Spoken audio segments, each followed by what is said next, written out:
Beyond that, there needs to be increased flood defences if we wish to keep the capital.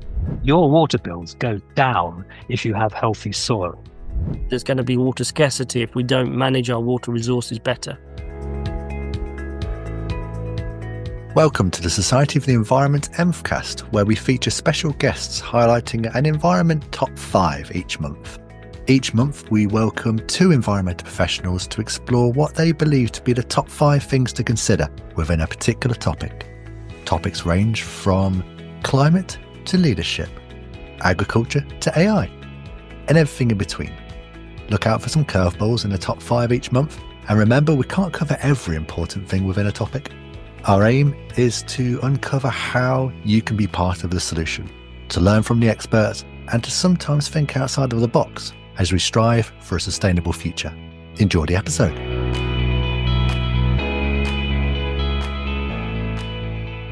Hello and welcome back to EnvCast. We've had a few months off, but we're back and full of enthusiasm. I'm Phil from the Society for the Environment and your podcast host for today. As you will have gathered from the intro, we've changed the format. In the last 40-odd episodes, we've talked to Chartered Environmentalists, registered environmental practitioners or technicians about their career, why they do it, and how they got there. So please do listen back. There are some fascinating stories to inspire you. But now we're going topical. We'll still be talking to registered environmental professionals, but exploring topics from different perspectives each month to expand our collective knowledge and make more impact. Our first episode in the new format is focused on water to align with World Water Day 2025.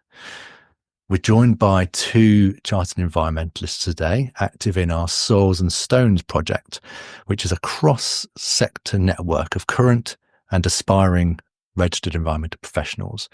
And since 2019, the project has helped to raise the profile of soils as a pressing environmental issue for policymakers and contributed towards a growing catalogue of guidance to improve practice on the ground.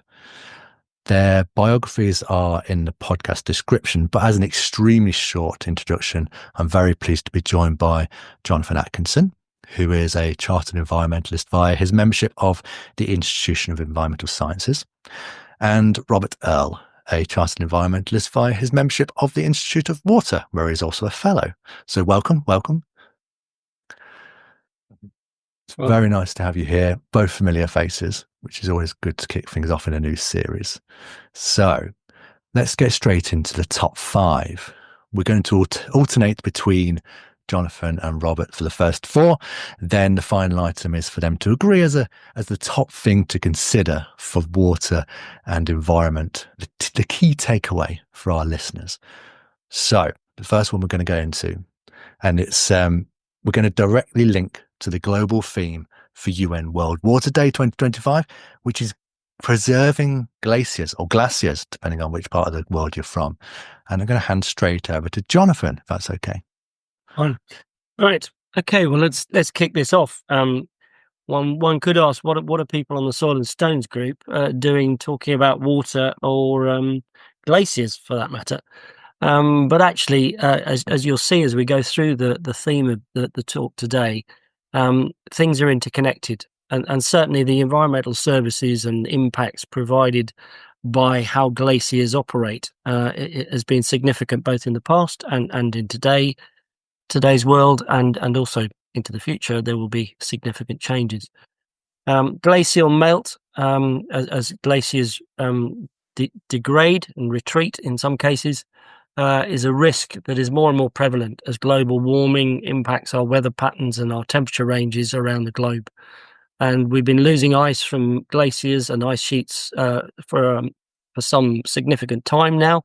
And the impacts of that grow wider every year, as were reported by the specialist media in many cases. And in some cases, when we talk about icebergs breaking off from the Arctic ice sheet and Greenland's glaciers changing, and the big Antarctic ice sheets that break off into the Southern Ocean, it hits mainstream news. But anywhere where glaciers change or ice sheets change, there is a knock-on effect on the wider environment. and melting glaciers particularly lead to higher flow rates in the downstream rivers, and this can impact soils throughout the catchments, either because of higher rates of erosion as meltwaters shift the sedimentation rates downstream, and then in the lower areas of the catchments create that change in catchments quite significantly by depositing those sediments in different areas and changing the water profile and the river profiles downstream. Those changes have impacts on water and water chemistry. So where people use water for drinking supplies and so on, the erosion of soils into the watercourse can have a significant impact on how water is able to be used downstream below the glacial catchments. And that also affects as glaciers and floodwaters spill out over surrounding land in the estuaries and the higher reaches of the catchment. That can have an impact on soil chemistry as well, by impacting changes in the soil chemistry as you have additional flow patterns and intermixing from various flood events and glacial melt events. So this affects society really all the way downstream, right down the catchment from where the glacier is in the mountains, right down to the oceans below. And in fact, we were talking this morning at the SocEnv meeting. One of our colleagues brought up that his colleague has actually been doing a mega run through the Himalayas and looking at glaciers and how they're interacting with global warming, and talking to, as a sociologist, talking to the people that are impacted by those changes. And we're hoping that there'll be a further podcast on exactly that topic, so that we'll learn a bit more about what society in the Himalayas is impacted by and how they feel about the changes that are happening to their glaciers and their surrounding environments as a result. But just looking at it from a British Isles perspective at the moment, obviously in the past, the British Isles were impacted by significant ice sheets during the last ice age, and the resulting subsequent withdrawal of those ice sheets to the north generated significant impacts to our underlying materials in terms of grinding up the bedrocks and the materials that were there. And that's one of the reasons that we have over 700 different types of soil across the British Isles. And the types of soils that we've been left with are critical both to our landscape profiles, that the U-shaped valleys where glaciers previously were, but also in the deposit of those soils across catchments, and the impact that has on the applicability and capability of those soils to enable food production in specific parts of the country. And we have a wide variety of arable farming, for instance, in this country, as a result of the many different soil types we have. And part of those were down to the changes that occurred as the ice sheets withdrew, and our soils changed in character because of the impact of what those ice sheets had done as they moved south initially and then withdrew to the north in times past. So we know that it's affected soils in the past. We know that it's affecting soils now as ice sheets melt and we get increased erosion and sedimentation and different impacts across the catchments. And we know that will carry on. That impact will carry on to the point when glacial melt will lead to our sea level rises. That will also impact on coastal communities and coastal soils and arable lands, and the communities that live there, and the impacts on their food production and the availability of land for living and the infrastructure and so on. And so all of that really ties back to what's happening with our glaciers and our ice sheets. And it impacts further on the water quality and the soil quality and the availability of land downstream. So that's the setting, and that's why Rob and I from the Soil and Stones group are talking about this issue today, because these things are interlinked. And maybe I'll just ask Rob to step in there and see if he's got any views on what we've just been talking about. Please do. Yeah, well, I think just to dispel any ideas that glaciers retreat and regroup in the hills, they don't. They melt, and when they melt, they release a lot of water, an awful lot of water. So at the highest point of glaciation, sea levels were 120 meters lower than they are today. If we look at the end of the century, the worst prediction of sea level rise is 2 meters, which doesn't sound a lot, but what that will do is jeopardize a lot of our aquifers, for example, and a lot of our best farmland by salination. the meltwater, if it all goes, if all of the ice goes, it's 70 meters rise in sea level. But that's not just the fact that you've got more water there, it's that the Earth becomes warmer because it absorbs more energy. The albedo of the Earth is lowered. And of course, then the seas expand as well. So you've not only got meltwater, but you've also got expansion of the water that's already there.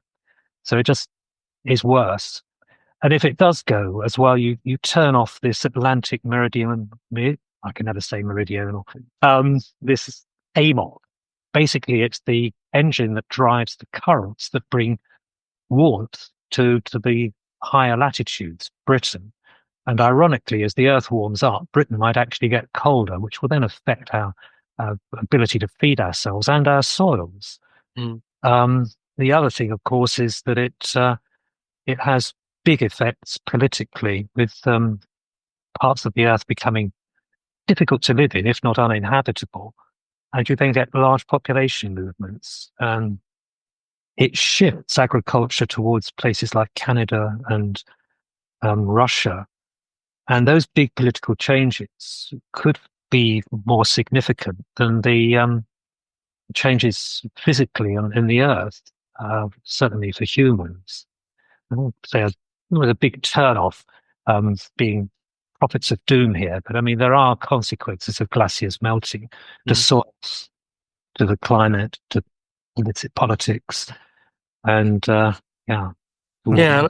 I think you make some, good points there. You talk about the impact on salinization. If we increase the saline intrusion from oceans and seas near our shores, then yes, that certainly impacts the ability for us to grow crops in the lowlands, and places like the Netherlands could be significantly impacted, as it indeed will places like Bangladesh and our lowlands on the eastern side of our country. But I think you're right to point out the fact that, when people start talking about climate change and a global warming, it isn't easy to just point the finger at this is what the impact will be. It will increase sea levels. You're right to say, look, hang on, there's a much bigger geopolitical and social framework that we sit within, which means the changes that will occur will be significant for everybody. And, you say even 2 meters sea level rise, that will impact on a huge number of major cities throughout the world, which will be, either struggling with their existing flood defences or having to significantly change their flood defences at significant cost. Or else some cities, as has happened in the past, will disappear beneath the waves, and things will have to move. So even if you look at London, we're already talking about by 2070 there will need to be a new Thames tidal barrier of some kind, because the existing one wouldn't cope with the significant rises that are expected by the end of the century. It will manage up to a certain point, but beyond that there needs to be increased flood defences if we wish to keep the capital as it is. So all of these things do interrelate, and as you say, when you start adding them up and adding the implications up, the geopolitical implications become quite significant, even above what we're seeing in the world today, which is frightening enough. Well, given that was the first of our 5 topics that we're going to be, or subtopics around water and soils that we're going to be talking about, that is quite a lot to unpack already, it's fair to say. We've covered a lot of ground. So I was going to ask some more practical questions around that. You said 700 soil types, for example. I guess from a practical point of view, obviously in the UK specifically, there aren't any glaciers, I assume. But the difference in soil types will, I assume, bring it back to water, will affect people's decisions around what they can do in terms of water, what their drainage is like there, and that kind of thing. They're the kind of practical steps that professionals would need to think about when managing the situations. And indeed, our sandy, silty soils have been ideal growing conditions for the east of the country for a long period of time. But a lot of that land was drained fundamentally because it was the fenland, and that drainage has enabled that to be dry land for crop growth. In a particularly good loamy soil, sandy, silty, loamy soil. Other parts of the country have been farmed in the past where perhaps they shouldn't have been farmed. So we talk about the wheel clays in Kent, for instance, and after the war, the get back to the land and farming for the future and all this sort of stuff drove really arable agriculture in some places where perhaps it shouldn't have been. Hmm. And as a result of that, some farmers have really struggled. But out of that has come some positives, because if you look at the Knepp estate down in Sussex, they stopped farming because it was difficult to make ends meet on a heavy clay soil, and basically without significant subsidies they weren't going anywhere. So they changed their whole pattern of land ownership and went to the first sort of big rewilding project in the country. And that is now significantly held up as a flagship of what you can achieve for biodiversity and nature recovery, because it's looking at a different use of the land that works with the soils rather than just works on the soils. And a lot of it's now recognised, with the force of regenerative agriculture coming through more and more, and organic farming, and better use of livestock management, that actually, a lot of commercial agriculture in the past, driven by the big mega companies, has actually destroyed our soils across catchments, and we haven't benefited from that at all. Which has quite the impact on water, I imagine. I think there's a big sea change there in how soils are going to be managed going forward into the future. And all of the things that are under the DEFRA Environmental Improvement Plan, looking at those initiatives of nature recovery, rewilding, regenerative agriculture, organic approaches, livestock management on areas of country where we perhaps shouldn't have as much livestock as we currently have. And all of that feeds into our diets, and what should food look like? What should our food production look like in the future? And in terms of health, that has a knock-on effect to the NHS and stuff. So all of these things are interlinked, but it's really important, I think, to consider them all, not just as pieces, but as pieces of a big jigsaw. Quite right. And all those pieces could form a podcast on their own, I imagine. I suspect so. Yes. But if I'm going to move swiftly on to our subtopic number 2 for water and the environment, and I'm going to hand over to Robert for that one, if that's okay. Yeah, fine. It's about water resources and the services that are provided by soil for water resources. As you say, we've dwelt on this idea that there's a symbiotic relationship between soils and climate, and by capturing carbon in soils, you do have a benefit to the climate. I think there are lots of different ideas about that, but let's look at the way it's gone. Protecting soils hasn't been high on the agenda of anybody, because it just got put into the too difficult box for the 2021 Environment Act. So we don't have a unifying policy on soils. We don't have any environmental targets on soils. We do have them for biodiversity, for air, for water, but not for soils. And soils are fundamental. And everybody talks about benefits of healthy soil, but nobody's yet provided a metric. The government said it needed more data before those indicators for soil health could be developed. Can we get the feeling they've knocked it into some environmentally friendly long grass there? But anyway, I asked a farmer recently what he thought a healthy soil was, and he said, "Oh, it's soil that smells right." A bizarre comment, and it took me back a little bit. But he has a point. Guy has to deal with this stuff every day, so he knows what it looks like. So you know it when you've got it.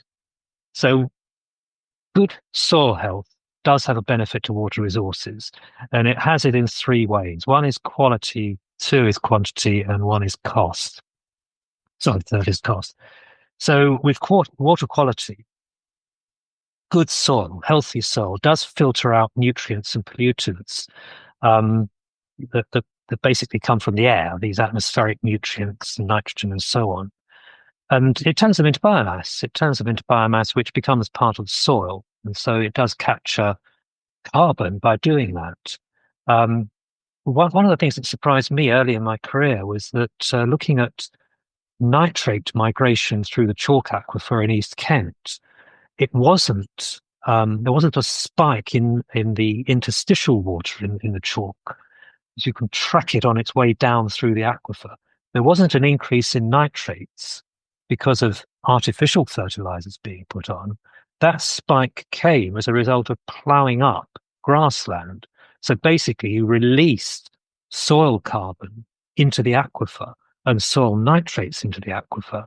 That's what began the nitrate problems of some of the chalk aquifers in East Kent.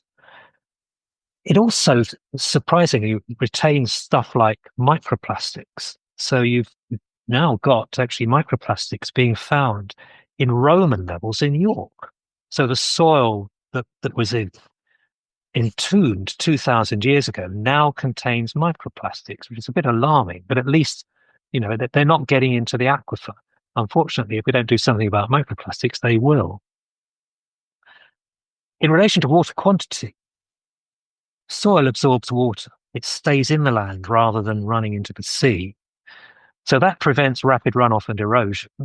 And of course, rapid runoff and erosion takes away the soil and just dumps it in the rivers and silts them up. It prevents downstream flooding, and there's been a big issue around that over the last few years because getting more extreme weather events, a lot of rain falling in a very short time. But for farming, certainly, you don't need to irrigate so much if you've got the water in the soil in the first place. It doesn't dry out so quickly. For cost, which is my third point, your spending goes down. So your water bills go down if you have healthy soil because you're spending less as a water company on nutrient removal from groundwater. Groundwater is actually quite cheap until you have to clean it up. Water companies spend much less on removing silt from the river abstractions that they have. And, again, if you have erosion, you've got more silt in the water that you abstract. One of the big topical issues, of course, is CSO pollution. And if you're retaining the water, it's not going rapidly into the sewers, so you're spending less on managing CSO pollution. That's combined storm overflows. And retention also means that you're not using as much water, and so you're not having to spend your money on expensive resource options like desalination. Now, in the industry, groundwater is the cheapest option. You don't have to clean it up so much. And the next one up would be river water. You do have to spend a lot more per cubic meter treating that. But desalination, the costs go through the roof, and you need then to have a lot of energy. So, there you are. They're the three issues: quality, quantity, and cost. And while it's not obvious from what I've just said, there's a symbiosis also between glaciers and soil, in that glaciers regulate the climate and the weather that promotes healthy soil and stops sea levels rising to drown our best soils. And some of our best soils are peat, and they're below sea level at the moment. And then healthy soils absorb carbon dioxide, which, by mitigating global warming, protects glaciers. And I think Jonathan might have something to say about that. Yeah, well, there's a lot you packed in there. And, I think this idea, again, of looking at things on a catchment basis and talking about soil as a sponge that both captures runoff and allows water to infiltrate, which helps the farming of that soil because it keeps moisture in the soil rather than it flashing off into rivers.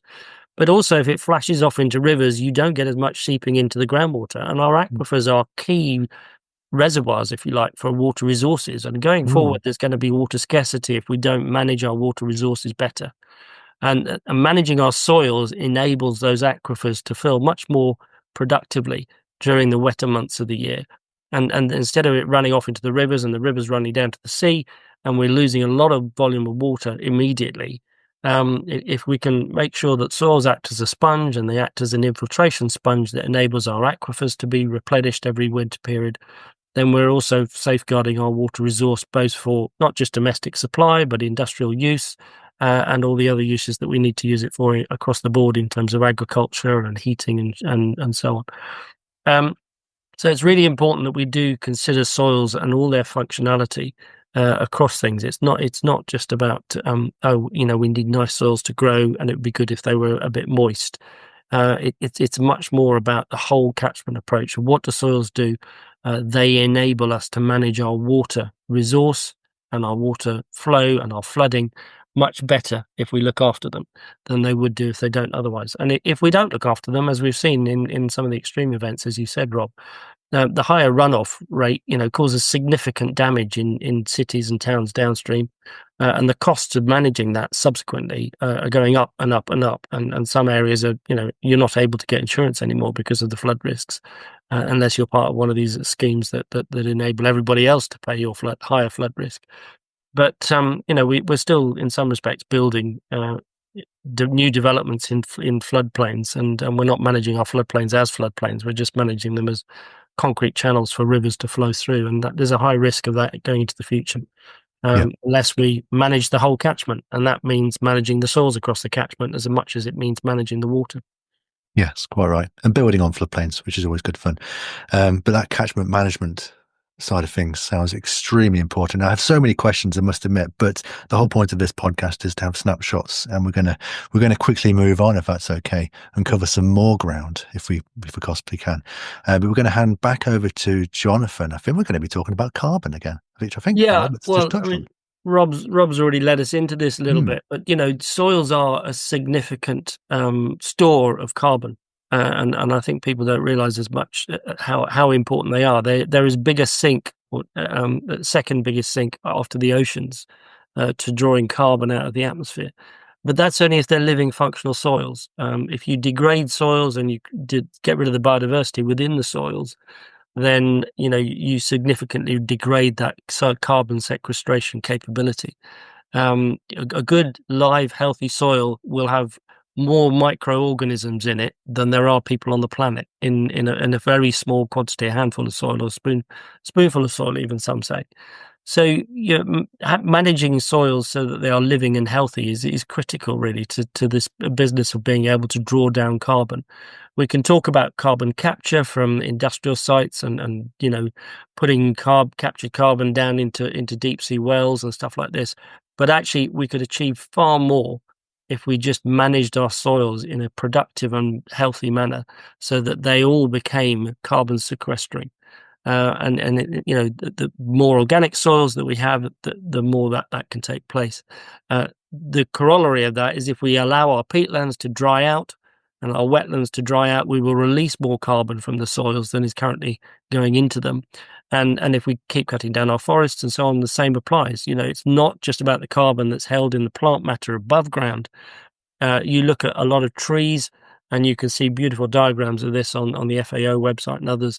The amount of above ground biomass that you see is triplicated underground by the huge root mass and interweaving of the micro fungal links that there are from tree roots and into the soils and into the other microorganisms that exist within the soil mass. So this ability to look at things, we do need to look underground. We need to look at what's beneath our feet. We need to look at what's beneath our trees. We don't need to just consider the above ground biomass. We really do, if we want to be serious about carbon management, is actually looking at how we manage soils so that they can help both in nature recovery, but also in carbon capture, because they are a significant potential for carbon capture. And we need to do that both within our catchments in terms of greenland, but also the same applies to some respect with managing our coastal ecosystems and the carbon capture element of things like seagrass and so on. And bringing that back to water, does the water retention of soil or the water management within soil, does that affect the carbon sink ability of water? Yes, yeah, because if you have very dry soils, they quickly dry up and become arid and can blow away as dust, particularly if they're disturbed. And so if you're losing that organic matter within soils, then you're losing the ability of the soil to sequester carbon. So if we dry out soils by not managing them properly, then potentially, yes, that carbon release occurs rather than carbon sequestration. So and this is what's happening in some of the arid lands. And that's why a lot of the focus in the arid lands is how you capture water to increase carbon content in soils and then enable those soils to become growing media that supports growth. And then that changes local microclimates, and it changes crop growth, and it changes food production, and it changes society around them. And the green belt being built across the middle of Africa on the southern edge of the Sahara is a classic example of that. By managing soil and managing water, you're increasing the ability for society to support its needs. But if you don't manage it, it dries up and blows away. And that's the example there was the reintroduction of vegetation across Central Africa. Is that right? Yeah. And that's being done by first off managing the soil, creating little mini soil dams, and by increasing the amount of water that therefore infiltrates and the amount of organic material that's retained rather than flashed off across the land. Which, whilst has a very stark impact straight away, you can see it in kind of desert land. Anywhere across, the UK, for example, different soil management techniques will bring huge amounts of benefits, I would imagine. Not That's just very turning true. desert into green areas, but and it's different kind of. But again, agricultural practices have changed this. I remember doing a soil and water engineering postgrad at SILSO, National College of Agricultural Engineering, as it was at the time. It's now part of Cranfield. But we were taught that you don't plough up and down the hill. You plough on the contours, and for that was something that was rigorously applied in third world countries where we were providing consultancy and expertise. But you go across many parts of our country, and because of health and safety issues and the size of tractors that we now have, you're not allowed to plough across the contour. You have to plough up and down. But if you plough up and down, immediately you're going to increase the soil runoff, and you're going to increase soil erosion, and you increase sedimentation in the downstream catchments, ditches, and so on. And it flies in the face of reality. And there are some slopes that have been farmed in this country under sort of commercial agriculture, which should never be tilled at all. They should be, managed in a completely different way. Where in effect, you're creating nutrient and water slides where it can all disappear and wash away. Okay, Absolutely. Intentionally into the local river or whatever's down at the bottom of the hill. Yeah. Okay, so that was subtopic number 3, all to do with carbon sequestration. Moving on to number 4. We're getting through this rapidly, but we've covered, like I said, we've covered a lot of ground here. Back over to Rob, and I think we're going to be talking about professional collaboration. Yes, we are. The only way to get soil out of this too difficult box that the government put it in is through professional collaboration. Unfortunately, professions, and there are lots of them that are involved with soil, civil engineers, and, even the Institute of Water, they don't agree on a definition of soil even, let alone a measure of soil health. So if you ask some people what soil is, they talk about topsoil. Other people talk about profiles, whereas civil engineers, remember, soil was everything, sometimes 14 meters deep on some of the jobs that I was working on. So whatever you dig out from there is soil, and it's not. Some of it's basically just sediment that's been there for 10,000 years or so. In 2023, the Environment, Food and Rural Affairs Soil Health Inquiry did ask the government to have soil health indicators ready by December 2024. And as I said earlier, the government said, I don't have enough data. Get some more data together. We need this because most of the policies that we need for it are going to rely on having a measure, having a metric. And you can't knock this into the long grass. You can't. It's just, without it, you're going to have problems. Society for the Environment saw the need for a policy ahead of having all the R&D detail, because I don't think you need to worry too much about the detail before you've actually got an overarching policy. And for the policy, you do need collaboration. So we saw collaboration as our first, our first target, and that policy for us in the Society for the Environment of having a collaboration plan, we developed by December 2024 anyway. So we're well into it at the moment. But what we need is a policy on soils and primary legislation to protect them. That would be absolutely wonderful, because at the moment there are bits here and there everywhere, and you can't really see an explicit soil protection policy anywhere. We need agreed standards for soil health, and standards that can be monetized by the private sector. I'm talking here about the offset markets, offsets for carbon, offsets for biodiversity, particularly biodiversity net gain. Soils don't feature in biodiversity net gain, but soils contain more than half of the world's biodiversity. Yeah, so we only concentrate on what's above ground, not what's below it. But more than half of the Earth's biodiversity is underneath. And we need governance as well, and that means a lot of people have got to agree on those governance standards to make sure the improvements in soil health are met. And those governance standards, if they're tied to the monetization of soil health, of course, will be financial governance standards. For that, you need experts, you need chartered environmentalists and others to go out there and enforce those rules in much the same way as we do with the rules on, say, ISO 14001 and all those environmental management standards. So really, the soil-related professions really do need to achieve that through a common goal, agreeing a common goal. What are we going to do?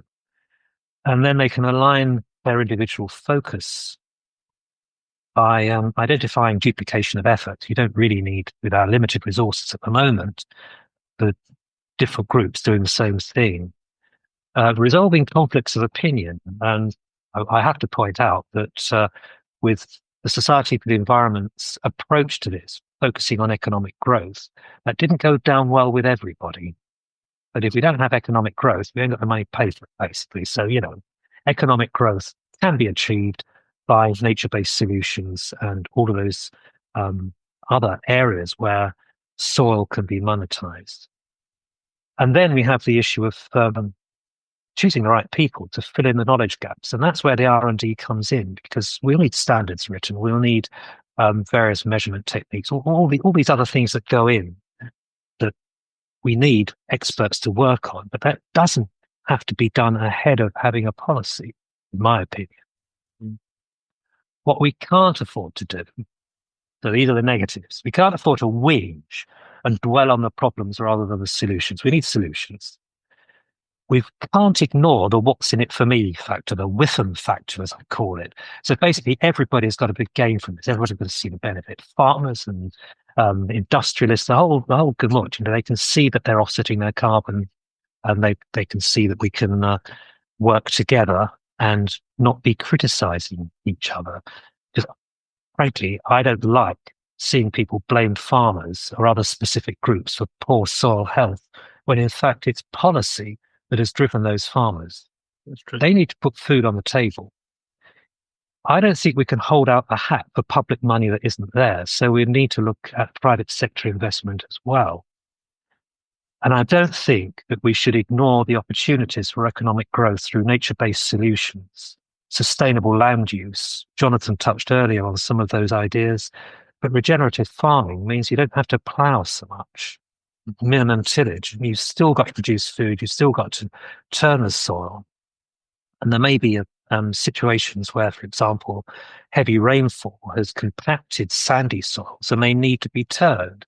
But you reduce the amount of ploughing. My local farmer here has actually sold the plough. They don't have a plough anymore, and they're very proud of that. Those opportunities for economic growth, and they are a profitable organisation locally. Giving up the plough hasn't meant their profit margins have gone down. It meant they've improved because you don't have those overheads. So there are solutions there, money-saving solutions and money-generating solutions. I'd point out as well, going back to the carbon thing, how much do you think the government over the next 25 years is going to be spending on the technology of carbon capture, utilization and storage? Oh, a good few £100. £21.7 billion. Okay. That's nearly £1 billion a year of your money that they're going to be spending on this untried technology, which currently captures only 0.1%. Now, if you look at the internet, it will tell you all sorts of crazy stuff about how much carbon soils can capture. I think Jack Hannam has given a more conservative view on this, and she said that with improved soil health, you can get about 10% of the world's current global emissions captured by soils annually. 10%. So by 2050, how much does carbon capture, utilization, and storage, how much is that predicted to capture? 8%. That means developing a lot of untried technology, most of which has only been successful when it's being used to extract more oil from the ground, because you're pumping carbon dioxide in to force more oil out. So you're basically investing billions of pounds on untried technology, when in fact you could improve soil health, well, now. Society of the Environment has already put forward things like the 10 principles. It's put forward a soil use hierarchy. all these things will help now to start capturing carbon, because the opportunities are being missed when you say soils are depleted. Because they're so depleted, it means there's massive potential for them to capture more carbon. And we can do that within perhaps a harvest year by improving soils through regenerative farming and, basically improving soil health. And if you put those billions into the farming community and the nature community and enabled real significant change into the way we produce food and how we produce food and what we produce in terms of food, then it starts achieving that. And we talk about the economic side of things, and people poo-pooed the idea that, you've got to have economic growth. If we don't do this right, the economic implications longer term are enormous. Yeah. The costs involved with relocating and having to do different types of food production and importing food from all over the world, etc., dealing with the immigration problems because we've destroyed land in certain parts of the world because of, they are huge. It's not just about wildfires. It's not just about floods. It's about migration. It's about whole continents having to change the way people move around and how economic systems and social systems will work. Absolutely. It's getting to the root cause of the problem, isn't it? Absolutely to the root cause of the problem. Yeah, and I say that's a pun, but I'm sorry. It is around what's under the ground. Yeah. So getting a policy together is one of the key things. And I don't know why there's a delay in getting a policy. It's not rocket science. Well, come on, government, just do it, please. It's not compliant with one of those key rules that we had from Europe when we were part of Europe, and which we still hold dear in many cases, is the precautionary principle. We don't need to wait till we have all the data and all the evidence to say this particular route is going to be brilliant. All we need to know is this particular route is going to be extremely helpful. And on a precautionary basis, head down that route rather than the other way of just carrying on, destroying and degrading and creating problems until we have evidence to say that that's going to be a mega problem. There you are. Jonathan and I are collaborating. We both agree. What everybody else can fall in behind us. Well, the concept behind this podcast is all about collaboration, bringing two different perspectives to the topics that we're talking about. It sounds like don't let the perfect be the enemies of good was kind of what Jonathan was getting at there, and I feel like we've also moved quite swiftly into the final topic number 5. We've probably touched on a bit of that already, haven't we? Which is all to do with opportunities for a sustainable future. And how many have we talked about already? Yeah. No, I think you're right. I mean, I think we've moved into that, and this is symptomatic of the issues around. Once you start discussing soil and you start discussing catchments and you start discussing society, and whether that's in relation to flood events or crop production or whatever, all of these things interweave. And we do need to take that precautionary principle. We need to act more actively now, all of us, not just government, in bringing forward new legislation and bringing forward new policy and strategy, but everybody. And I've been really encouraged by the change in across different sectors, how people are regarding soils and sustainable soil management and sustainable farming across the board over the last 10 years. It's a much more positive outlook, and that's recognised globally as well in some of the initiatives on soil health and soil protection and soil management. We do need to act now, though, all of us. We all need to play the part that we have, and as Chartered Environmentalists, we should be leading the fray on that. We have highlighted some key issues today, and there's some key opportunities there for collaboration in terms of learning from things like the Society of Stones Soil Report. So if you haven't read those, I encourage you to do so. Looking at the 10 principles in particular in managing your projects, looking at the management opportunities for managing soils sustainably, particularly in the construction sector, using things like the Clear Definition of Waste Code of Practice, and promoting soil management, looking to DEFRA to produce the next EIP and what it's going to say there about soils, both in the agricultural setting and in the urban setting, looking to have a construction code of practice for soils management, getting that into planning regimes as the Lancaster Task Group suggested, and actually having relevant planning conditions, about not just individual site soils, but like biodiversity net gain. You're not talking about just what's happening on a small site. You're talking about the interlinkage between different sites and between nature and biodiversity across the board, stepping stones across our land. We need to look at all of these things in a multifunctional approach, and therefore we need all the specialists not to work in their silos, but to work in a collaborative point of view. And that's been one of the joys of the SocEnv group. We've included that with the Silo to Soils group that's been producing some information that will come up on the on the SocEnv website shortly. That's about, who's doing what is current guidance out there, what is good practice out there, what organisations are involved, so that we actually find our way through the mess of the underground and work out to get to the right stations when we need to. A tube map to collaboration, if you like. But we need to everybody think about the multifunctionality of this thing and start working in an environmental system and across sectors. We are, after all, part of an environmental ecosystem. The globe is an environmental ecosystem, and we are part of that. Whether we like it or not, I think in the past we've stood outside it and tried to manage it and decide that we're the stewards and it'll do what it's told, sort of thing. No, we're very much a part of the ecosystem, as we've shown by some of the damage that we've done, and some of the ways that we've created problems by chopping down forests, etc., etc. We cannot continue on the route that we are at the moment. We need to steer a multifunctional, multimedia path to change if we're going to avoid catastrophic failure in the future in our global ecosystem, of which we are very much a part. And we ignore the ground and the soil beneath our feet at our peril. And if we don't manage the water in our catchments and in our glaciers and our rivers and oceans better, then the environmental system that supports all of us will begin to degrade and collapse. And as Rob said, we could well end up with a warming climate leading to England having winters like Poland or the Arctic. So it will affect all of us, and we all need to therefore understand it, play our part, and manage within the social and economic systems that we have a betterment rather than a further turning a blind eye and kicking it into that long grass that Rob talked about earlier. Yeah, I think that's great.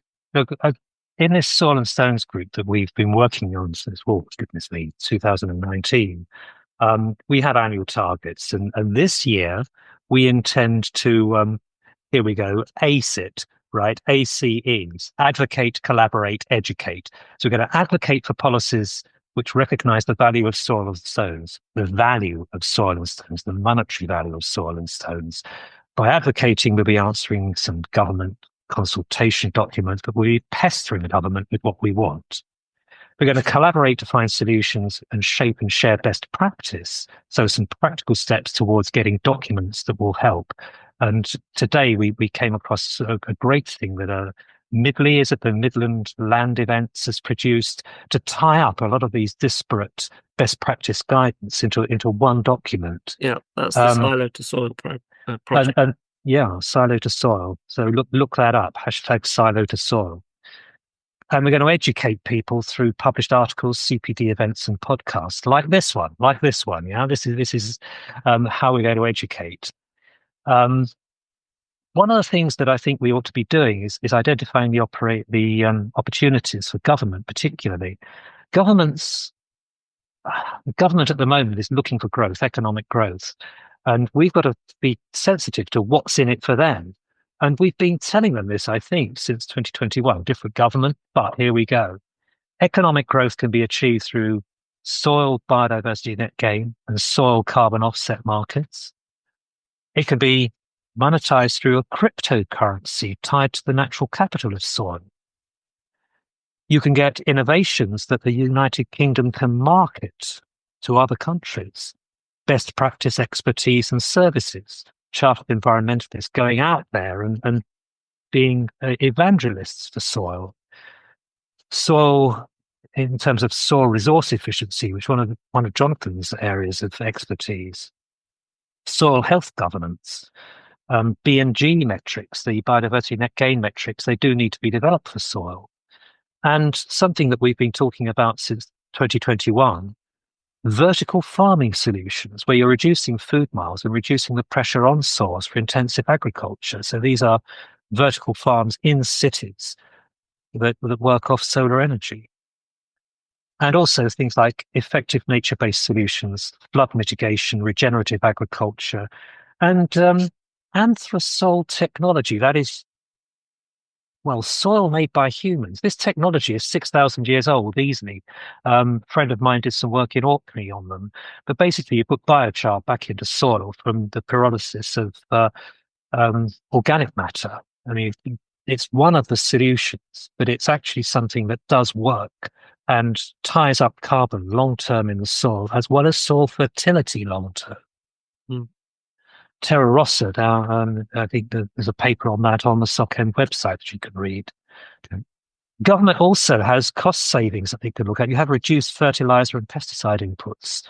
You have reduced water treatment and wastewater management costs. You have reduced energy consumption as well if you go through the more nature-based solutions than the technological ones.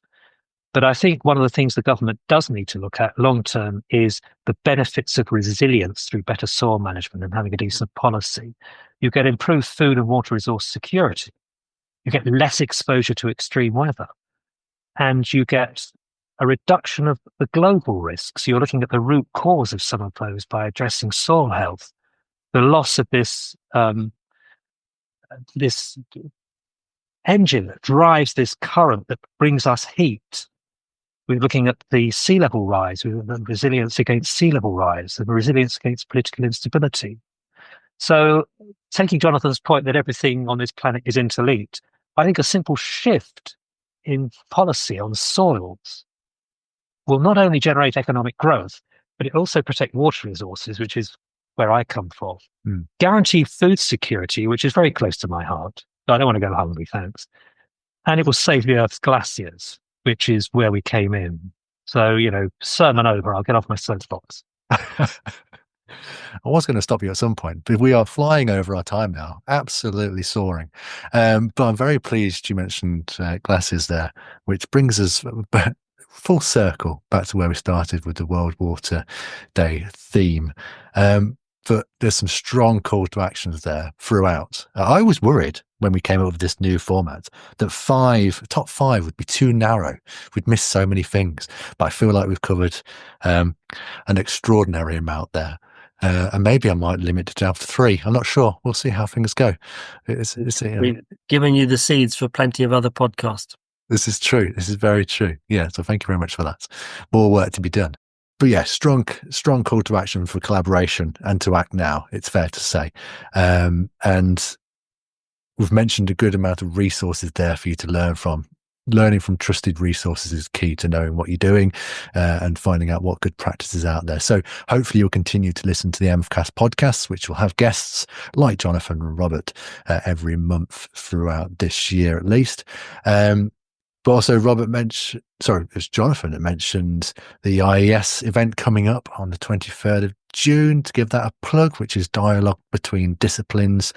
Go ahead to the Institution of Environmental Sciences website to find that. We'll also put some useful links in the description of this podcast.